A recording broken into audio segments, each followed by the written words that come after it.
देखिए, brain washing तो होगी ही होगी। आपकी ब्रेन वॉशिंग तो हमेशा होगी। अब डिपेंड करता है कि कर कौन रहा है। आप खुद अपनी ब्रेन वॉशिंग कॉन्शियसली कर रहे हैं या अनकॉन्शियसली बाहर के लोगों से करवा रहे हैं।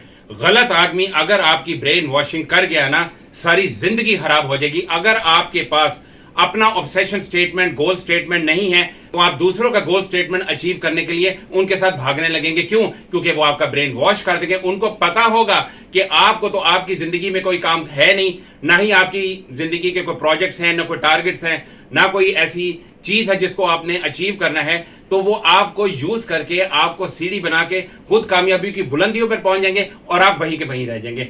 इसी को बोलते हैं ब्रेन वॉशिंग। देखिए, ये है आपका mind, conscious mind, subconscious mind और अनकॉन्शियस माइंड। अब सबकॉन्शियस और अनकॉन्शियस माइंड के 5 डोर्स होते हैं। वो डोर्स कौन से हैं? आंख, कान, मुंह और स्किन।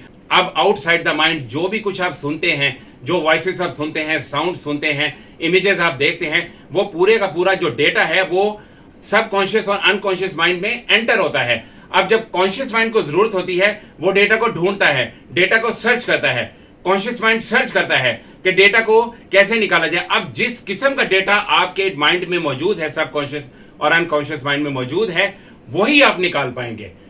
कई दफा ऐसा होता है कि कॉन्शियस माइंड को अपने गोल स्टेटमेंट का डेटा चाहिए होता है, अपनी मर्जी का डेटा चाहिए होता है, लेकिन ऐसा डेटा मिलता नहीं है। क्योंकि वजह क्या है कि डेटा तो अंदर बहुत है, लेकिन सारे का सारा यूजलेस और अनस्ट्रक्चर्ड डेटा पड़ा है। डेटा बहुत है बट यूजलेस और अनस्ट्रक्चर्ड डेटा पड़ा है। अब यहां क्या होता है कि जब कॉन्शियस माइंड को अपनी मर्जी का डेटा नहीं मिलता, तो अनकॉन्शियस और सबकॉन्शियस माइंड खुद ही कॉन्शियस माइंड को ड्राइव करके डिसीजन ले जाते हैं। इसीलिए हमारी लाइफ के ऐसे बहुत से फैसले, जो फैसला करने के कुछ ही देर बाद हमें एहसास होता है कि एक्चुअली मुझे ये फैसला नहीं करना था, बट इमोशनली प्लस यूजलेस और unstructured data in our mind वो हमसे ऐसे फैसले करवा जाता है। इसी वजह से हमारी लाइफ के बहुत से फैसले इसी वजह से गलत हो जाते हैं।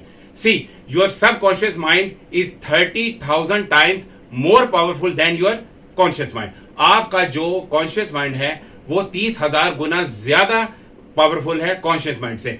लेकिन सबकॉन्शियस माइंड में एक छोटा सा इशू है, इसमें परमानेंट रिकॉर्डिंग का स्विच ऑन हो रखा है। परमानेंट रिकॉर्डिंग के स्विच ऑन का मतलब है ये जिस चीज के एक्सपोजर में आएगा, ये सारी की सारी इमेजेस, वॉइसेस और साउंड्स कैप्चर करता चला जाएगा। और ये सारा media, advertising industry, including news channels, ये इस चीज में मसरूफ हैं कि आपके सबकॉन्शियस माइंड में इन सब चीजों को इम्प्लांट कर दें। जब वो इम्प्लांट हो जाएंगी तो आपका जो माइंड है, सबकॉन्शियस माइंड, वो कॉल टू एक्शन के लिए कंपेल करेगा और ऐसा कंपेलिंग एक्साइटिंग स्टोरी क्रिएट करेगा आपका माइंड कि आपको लगेगा कि ये तो मुझे करना चाहिए, और हो सकता है कि उसकी आपको जरूरत भी ना हो। और वो स्टेज आने के बाद आपका जो माइंड है वो ऑटो मोड में चला जाता है और वो बार बार पॉपअप देगा, बार बार पॉपअप देगा, वही सिचुएशन आने पे बार बार पॉपअप देगा, जिससे आपका डिसीजन मेकिंग और जिससे आपका बाइंग बिहेवियर इन्फ्लुएंस हो जाता है।